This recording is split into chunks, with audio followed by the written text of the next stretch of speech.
आकाशवाणी भोपाल से प्रस्तुत है बुंदेली समाचार। प्रधानमंत्री नरेंद्र मोदी ने कही है कि भारत में लोकतंत्र को अर्थ है अंतिम छोर तक सेवाएं पहुंचावो और सरकार बिना कोनो भेदभाव के प्रत्येक व्यक्ति के कल्याण की भावना से काम कर रही है। नई दिल्ली के संविधान सदन में राष्ट्रमंडल देशन की संसद के अध्यक्ष और पीठासीन अधिकारियों के सम्मेलन को संबोधित करत भय श्री मोदी ने कही कि देश ने विविधता को लोकतंत्र की ताकत में बदला है। श्री मोदी ने कही कि पिछले कछु वर्षन में लगभग 25 करोड़ लोग गरीबी से बाहर निकले हैं। उनने कही कि भारत ने जो साबित कर दो है कि लोकतांत्रिक संस्थाएं और प्रक्रियाएं लोकतंत्र को स्थिरता, गति तथा व्यापकता प्रदान करती हैं।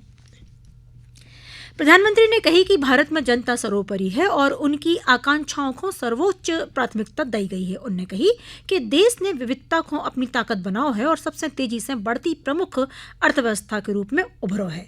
मुख्यमंत्री डॉक्टर मोहन यादव ने आज उज्जैन में भगवान बृहस्पति मंदिर में दर्शन करे और तेलीवाड़ा चौराहे पे स्थानीय लोगों के संगे चाय पे चर्चा करी। प्रवास के दौरान उन्होंने निर्माणाधीन गीता भवन को निरीक्षण करो। उज्जैन में चल रहे महाकाल महोत्सव 2026 के दूसरे दिन खास सांस्कृतिक कार्यक्रम आयोजित करे जा रहे हैं।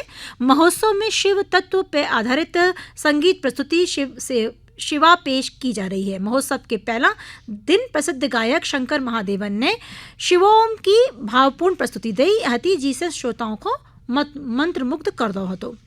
जो महोत्सव वीर भारत न्यास विक्रमादित्य शोध पीठ और श्री महाबलेश्वर मंदिर प्रबंध समिति के संयुक्त तत्वाधान में आयोजित करो जा रहा है।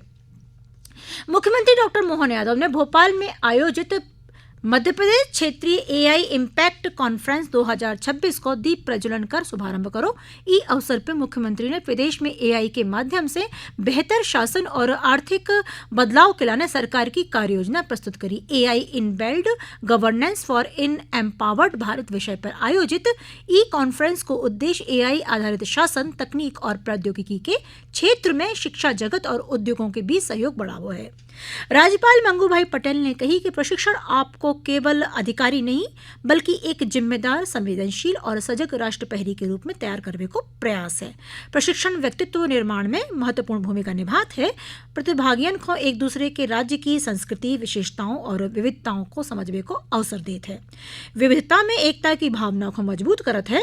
राज्यपाल आज सशस्त्र सीमा बल अकादमी भोपाल के प्रशिक्षु सहायक कमांडेंट्स को संबोधित कर रहे थे। उन्होंने कही कि प्रशिक्षु अपने राज्य की विशिष्टताओं की अनुभूतियों और प्रशिक्षण के निर्देशन को देश हित में उपयोग करें, एक भारत श्रेष्ठ भारत के निर्माण में योगदान देवें।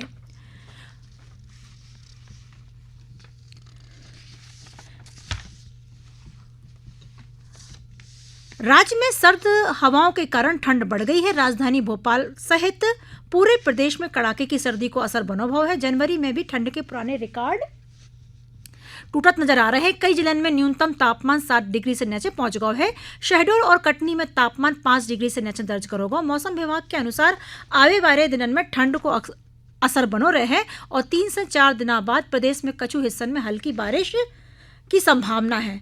मनो के पहला हम कुछ और बताना चाहते हैं आपको समाचार में कि मुख्य निर्वाचन पदाधिकारी संजीव कुमार झा ने वीडियो कॉन्फ्रेंसिंग के माध्यम से मतदाता सूची के गहन पुनरीक्षण कार्य की समीक्षा करी। उनने बीएलओ को नए मतदाताओं के नाम जोड़वे के लाने फॉर्म 6 भरवावे में सहयोग करने के निर्देश दे।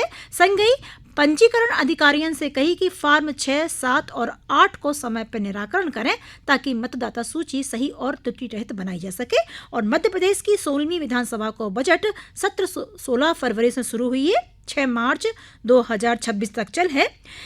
19 दिवसीय सत्र में सदन की कुल 12 बैठकें हुई हैं, जिनमें महत्वपूर्ण शासकीय कार्य संपादित करे गए हैं। इस संबंध में आज राज्यपाल मंगूभाई पटेल द्वारा अनुमोदित तदाशय की अधिसूचना विधानसभा सचिवालय द्वारा जारी कर दी गई है। 19 दिवसीय सत्र के दौरान 21, 22 और 28 जनवरी को अवकाश रहे। जे हते आज के बुंदेली समाचार।